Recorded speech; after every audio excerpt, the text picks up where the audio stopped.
Hey guys, and welcome to a brand new fishing report. This one's going to be for the Northeastern Minnesota region, Boundary Waters Canoe Area, and the Ely, Minnesota area. I was contacted by the Ely Fishing Guide Company, and we're going to try put together a once a week fishing report for that area. The Ely Fishing Guide Company offers a lot of different options, Boundary Water Canoe Area trips, and a lot of lakes in that area.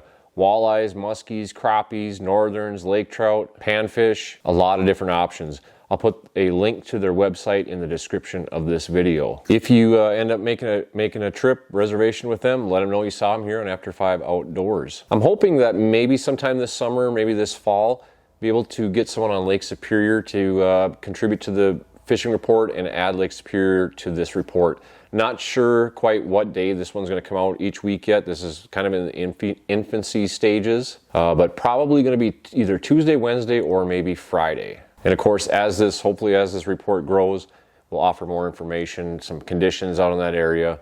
I know a lot of people visit the Boundary Waters Canoe Area from all over the country, so hopefully we can put out some information that you need if you're going to visit that area. Now here is just a few lakes that the Ely Fishing Guide Company covers: White Iron, Farm, South Farm, Garden, Shigawa, Burnside, Snowbank, Vermilion, and Basswood. Now in the wintertime, one of the guides out there, Corey Peterson, he offers a snow bear guided fishing package, and the name of that company is Ely Snow Bear Ice Fishing. I'll put a link to that in the description as well.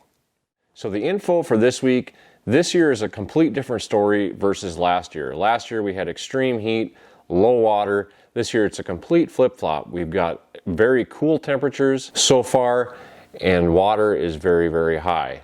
Now they said the water is down a foot or so from last week, but with some storms and some rain in the future, that could change a little bit. They've been mostly fishing on Basswood, the White Iron Chain, and Birch Lake. They said the influx of water has made a difference in fishing, and fishing has been pretty good. Now if you're walleye fishing, they said the key is staying on these fish. Right now these pods of walleyes are moving out of the shallows. They're in that post spawn mode, and they're transitioning into that early summer pattern. Now if you're in a flowage type body of water, you're going to want to really focus on 5 to 12 feet of water, and if you are on more of a natural lake, you're going to be looking 12 to 18 feet. Now how you want to target these walleyes: if you can find them concentrated, in pretty good groups or tightly grouped up, jigs and minnows or a Lindy rig and a minnow is really the way to go after them. But if these walleyes are spread out a little bit, it's a lot easier to target them, like pulling spinners or using slow death and a half a night crawler. Now they said if you're fishing northern pike, that's really picked up over the last week with this warmer weather that we've recently had. The water temps are rising.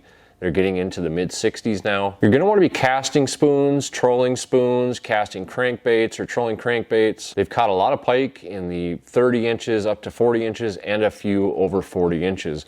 What you're really going to want to look for right now, they call it the pike magnet.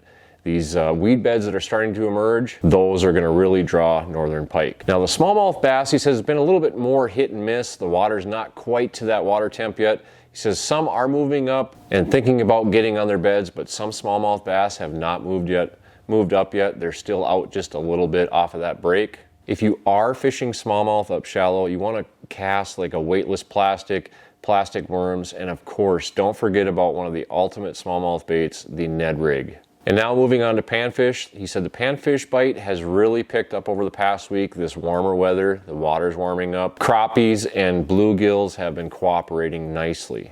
Basically, you want to target these with a fixed bobber rig and a small jig and a plastic, and you're going to do pretty good on some panfish.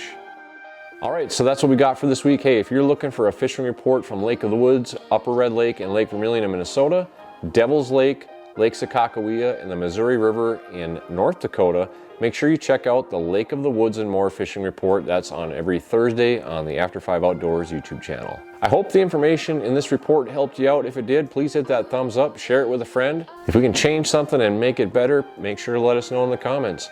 Hope you can get out and enjoy God's great outdoors, and we will see you on the next one.